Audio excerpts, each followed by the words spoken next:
Lami, Roar, Zod, Nizu, Bretum, Vabi, Ezip, Gazassel, Holilom is the chant for the fall equinox, which in 2024 is Sunday, September 22nd, 5:43 a.m. Pacific Daylight Time. So the Saturday before, I will be in this ritual circle with these tools before you, and this ritually painted rock,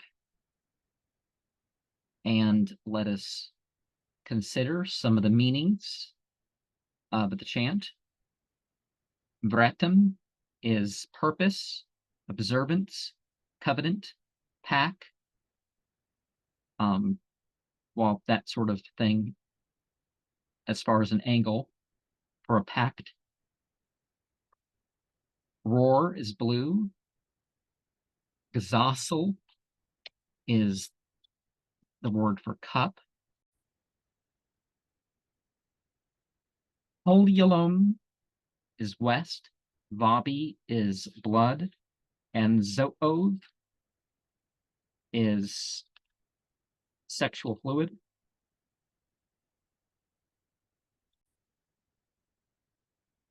It also means connecting fluid. And so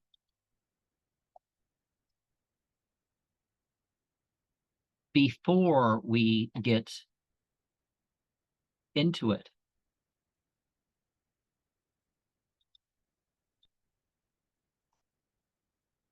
we have Exodus 3, 1 to 5, 5, 6, 14, 19 to 21, 40, 34 to 38, Matthew 27, 18 to 20, Luke chapter 9, verses 28, 29, 34, and 35, Romans 9, 19 to 21, 1 Corinthians 1:20, Isaiah 29, 16, and 45, 9 to 11, 1 Timothy 6, 4 to 6, and from the Quran, we have 1585, 1965, 26, 2116, 25, 59, 29, 8, 38, 32, 4, and 44, 38. And the formula that we see here, we see a few different sigils. We have the buried rite, we have the general Drakon covenant sigil, and we have, I consider it a sigil. It was in the Scithain book, and these things can be more open to meaning than you want. I do have the descent of what you could call the chakras.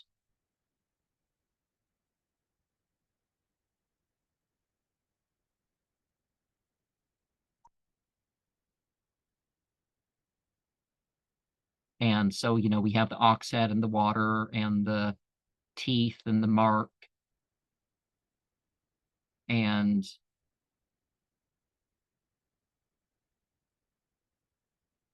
oh, it's not as clear there, but there should be two marks. It's supposed to be a fist or a hand. We have the mouth, we have a head, we have a door or a breast, we have a house, we have a boot or a foot, we have an eye, we have a piece of twisted rope.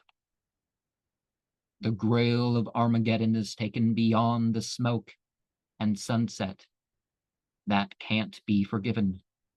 Over the hill of New Gog and Magog unveils the secret, and former connection is projected out and drawn in. The veils are placed upon the ruins. We visit the interior of the earth to rectify what we find in the darker seasons. The current runs through for our reanimation. Reap, thresh, parch, dry, mill, grind, and pierce what must die and what must be drawn in. Unlock the stability of the roots of inexorable decision. Sprinkled or burnt, it flows from Bat Mountain. With the present sing, feed and drink without cessation. Formerly laden, it now flows freely. We face the symbols and the essence in recognition, like open and wrapped wings. This temple, an outdoor ritual spot, are for continual consecration, like the silence and the stillness of the tomb. Accept this offering as the condition. It branches forth from dissolution. We are not dead, but only sleeping. In our dreams, we have not forgotten. The Drakon covenant responds. We are here with permission, with a vision for the appearance birthed in the visions. We are channeling the replacement of the old age in our dark communion. And so at some point, we would employ the centers beyond and then within tak pardum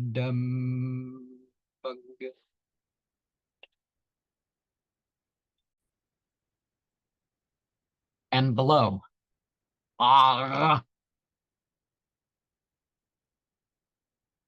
thus making 12 in all.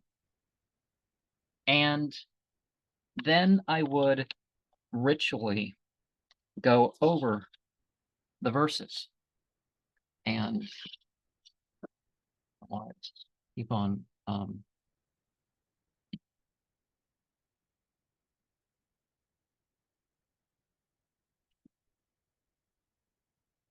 so we start with Exodus 3, 1-3. And in the ritual itself, I would use the original language and I would use my intention, and you can, of course, employ your own intentions. Now Moses, tending the flock of his father-in-law, the priest of Midian, drove the flock into the wilderness and came to Horeb, the mountain of divinity. An angel of God as a verb and noun appeared to him in a blazing fire out of the bush. He gazed, and there was a bush all aflame, yet the bush was not consumed. Moses said, I must turn aside to look at this marvelous sight. Why doesn't the bush burn up? So we have the clay being, and the clay being is, the spiritual fire doesn't go after their body the same way as the worldly fires, so they can literally merge.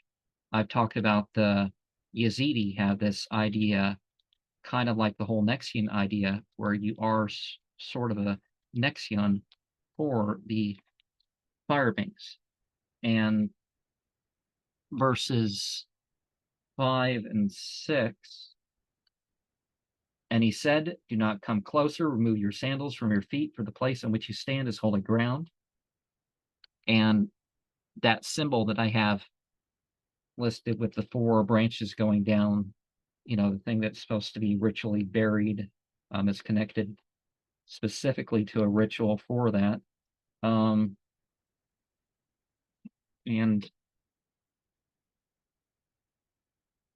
I am, he said, the power over your father Abraham, the power over Isaac, the power over Jacob. And Moses hid his face and was afraid to look. And 14:19 to 21.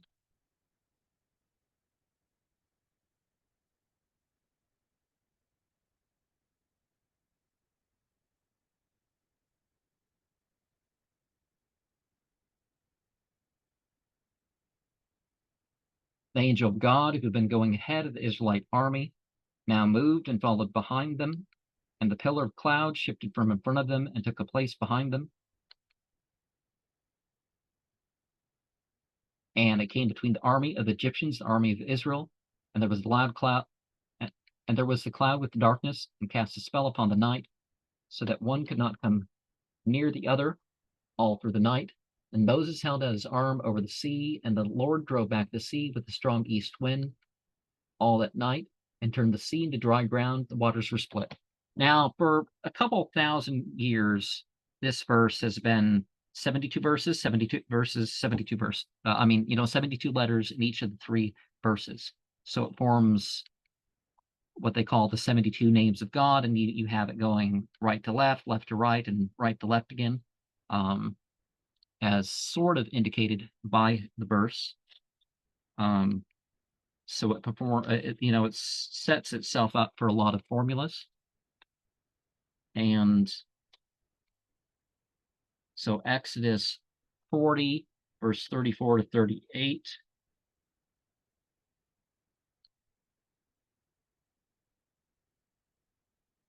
The cloud covering the tent of meeting, and the presence of God as a verb and noun, filled the tabernacle. Moses couldn't enter the tent of meeting because the cloud had settled upon it, and the presence filled the tabernacle. When the cloud lifted from the tabernacle, the Israelites would set out on their various journeys. The cloud did not lift and would not set out until such a time as it did lift. Over the tabernacle, a cloud, God as a verb and noun, rested by day, and the fire would appear in it by night, in the view of all the house of the upright of God throughout their journeys. And as a side note, particularly because we may be approaching some sort of real Armageddon, we need to remember that what is said about the end times and all that stuff, the current Israelites, 97.5% of them don't descend from those northern Semites that were. So let's not get fooled up into some sort of hereditary claim. But then again, it's been so long that it's just ridiculous to think that they have the right to just take land from anybody else. They can just come back and not even Russia is pulling off that one. You know what I mean? Because Russia's conquered back and forth so many times but they're not claiming, well, our ancestors ruled this in 300 something BCE, so we have the right to conquer this whenever it's no longer under our control. That's not even being claimed there. As powerful as that nation is in itself, Israel, the modern Israel has, its claims through other other sources of power. It doesn't support itself. It's a welfare state in terms of its healthcare and education and military and all that. It would fall apart if that ever dropped off from the West. It's certainly not on the same side theologically. It's turned into some secular blood and soil oriented state. And as far as the chant, I am not, as you, I'm not finding an entry for that word. I'm not finding one for lame. But we turn to Luke chapter 9. And it came to pass after these words, about days 8, that having taken Peter and John and James, he went up into the mountains to pray. Now remember, there's no J sound in any of these languages. So, Ioanhan, Iacobon, the names we have. 28 and 20, verse, that was 28, 29. And it came to pass as he prayed, the appearance of his face was altered, and the clothing was white and effulgent. Now, this can definitely happen ritually, right? At least perception wise. 34. But these things, as he was saying, came a band of cloud and overshadowed them, and they feared as those entered into the cloud. Now, some things may not come off as easy, but go forward and have your experience. 35. And a voice came out of the cloud saying, "This is my son, the beloved. Him hear ye." Well, we've gone into the metaphorical of some of that elsewhere. So Matthew 27 is probably where we should have started. And verses 18 to 20.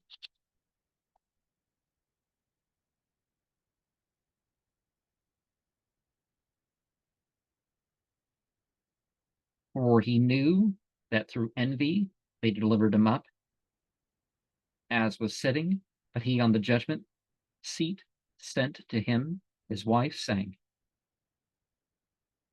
"Let there be." Oh, wait.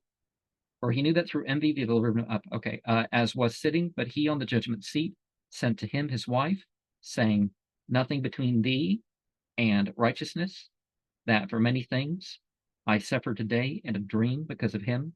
But the chief priest and the elders persuaded the crowds that they should beg for Barabbas, one of the four characters that went into the historical Jesus, one of the four historical characters that went into Jesus' story, and Jesus should destroy.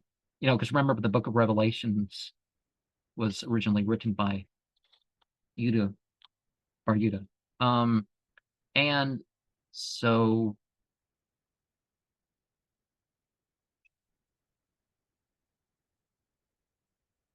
we can affect the dreams of other individuals. Romans 9, 19 to 21.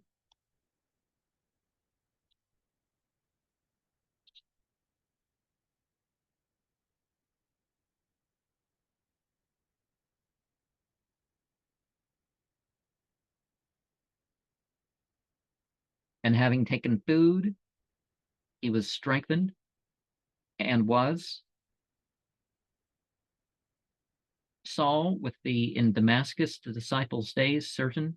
He immediately in the synagogues was proclaiming Christ, that he is the Son of God, and were amazed all who heard, and said, "Not this is he who destroyed in Jerusalem, who called on this name, and here for this had come, that bound them he might bring to the chief priests."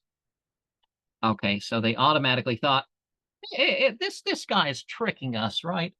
1 Corinthians 1:20. Where is the wise?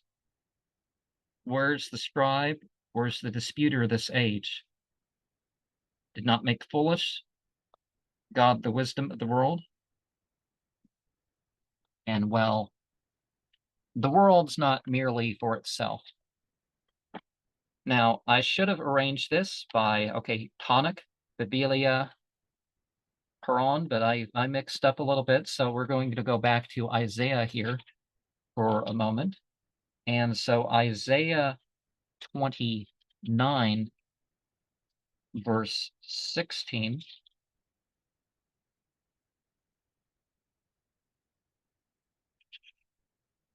And how perverse of you should the potter be accounted as the clay? Should what is made save its maker? He didn't make me. And what is formed save him who formed it? He didn't understand. Well, I guess that again would relate to this symbol of the buried. And 45, 9 to 11.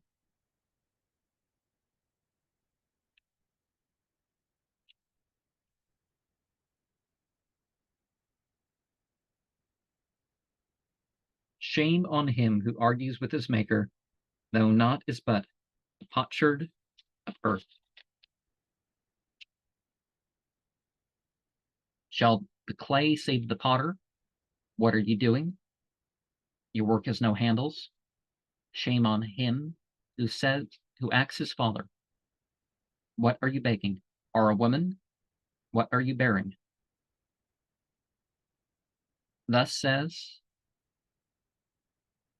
God is a verb and noun, Israel's Holy One and Maker. Will you question me on the destiny of my children? Well, my intelligences, you could say it argues that. Will you instruct me about the work of my hands?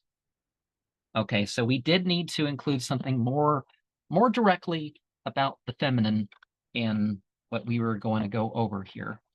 And so we have First Timothy 6.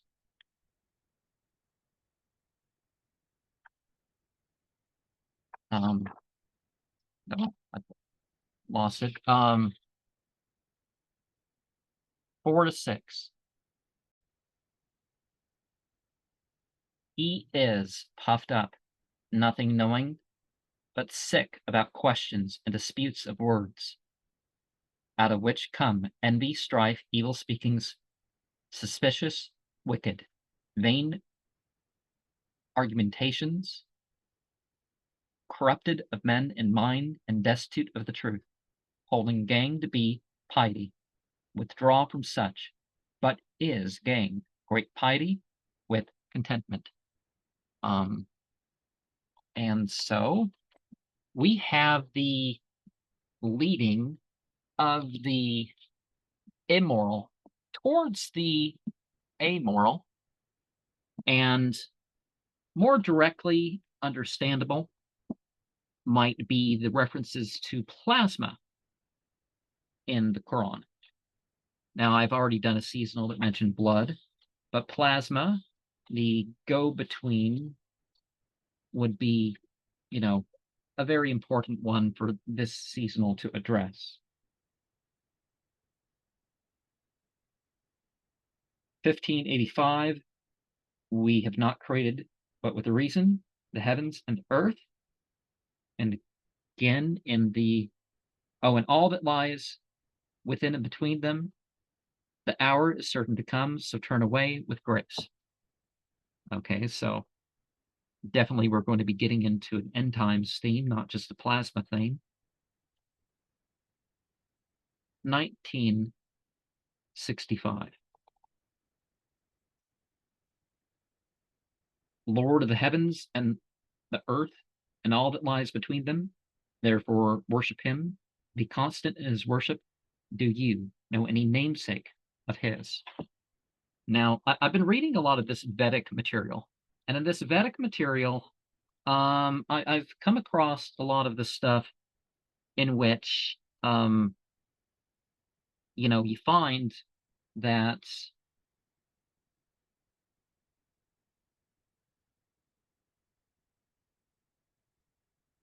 they talk about the essence of deity.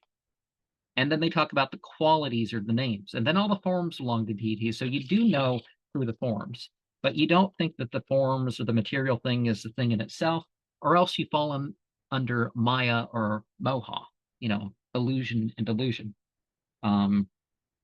26, whatever's in the heavens and the earth and in between them belongs to him, as whatever lies under the earth.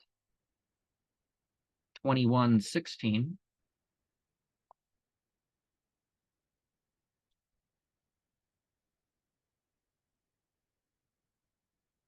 We have not created the heavens and the earth and all that lies between them out of fun, or out of frivolity might be the right thing. Everything is with the purpose. So this thing where, it's just some divine play. It's not really, no, it's a serious thing, but it's sort of effortless. It's perhaps something got lost in translation a long time ago, right? 25:59. He created the heavens and the earth and all that lies between them in 6 spans of time, then assumed his authority. He is the benevolent, acts those who are well informed. And we're not including the prostration verse in there, but I'm bound to include those in further publicized rituals. But it's, I think the prostration passages really represent the summer solstice. It can be used towards some of the same. 29:8. We have enjoined on man to be good to his parents, but if they try to make you associate with me that out of which you have no knowledge, then do not obey them. You have come back to us when I will tell you what you used to do. So, of course, we return to the ultimate causal, and you just go between what they want or don't want. It's not about their personal response to what you're upon. 38. Do they not think for themselves that God, meaning the singular and definitive term for God, so the causal of the causals, if you want to look at it that way, did not create the heavens and the earth and all that lies between them without reason and a determined purpose, but many men reject the meeting with their Lord. Just because stuff is beyond your own personal kind of conception, doesn't mean that there isn't something. And even if you express things properly, what's that saying? Oh Lord, we didn't worship you like you thought. 32:4. It is God who created the heavens and the earth and all that lies between them in 6 spans, and then assumed all authority. You have no protection other than him or any intercessor. Will you not be warned even then? So aside from what deity gives permission or power to do something, nothing has such power. And no intercessor in terms of, what's the context here? Again, anything is a means. So the regulating affairs, there's the means. And, again, who's in charge of all this? So you just turn direct. You want that direct spirituality. You don't want to go through priests or some other created individuals in between you. 44:38. We have not created the heavens and earth and all that lies between them out of play. And you can, in some way, render the word plasma into your representation of those things. And Lemi roar zo nazu vratam labi izap gazasel hoyo.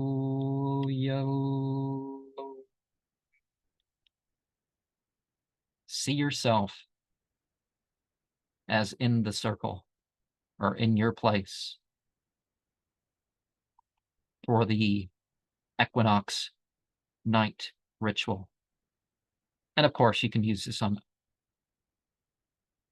different years too, not just this year or at whatever time you feel like it. pull out the meaning that you want from these symbols. The two tetrahedrons, the approximately four-shaped, four-sided stones. We have the white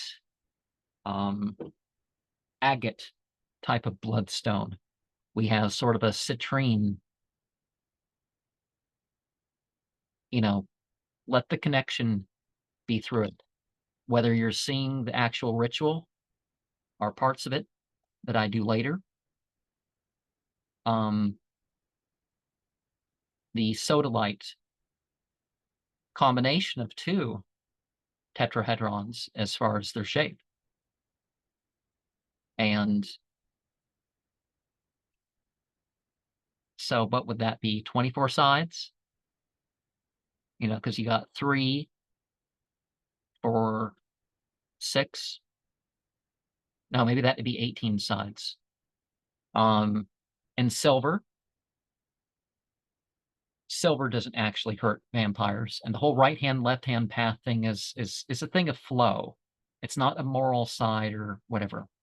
And we have the Alpha Omega, Seal of Solomon from the tradition thing. It's obviously can't be possibly a Seal of Solomon because of the later language and stuff like that. We have on,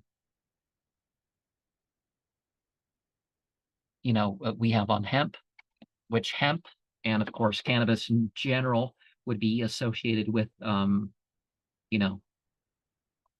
name Shiva. And so the auspicious, the end times destroyer, we don't have to personify that. We could just think of that as the mode, maybe the tapas mode, the color changing ring, that mood changer. And I think of this thing as a vehicle, the container for these tools. I keep in a little plastic thing that you get from a dispenser at a grocery store. I'm sure there's other places you can get them, but that's one of the things going on.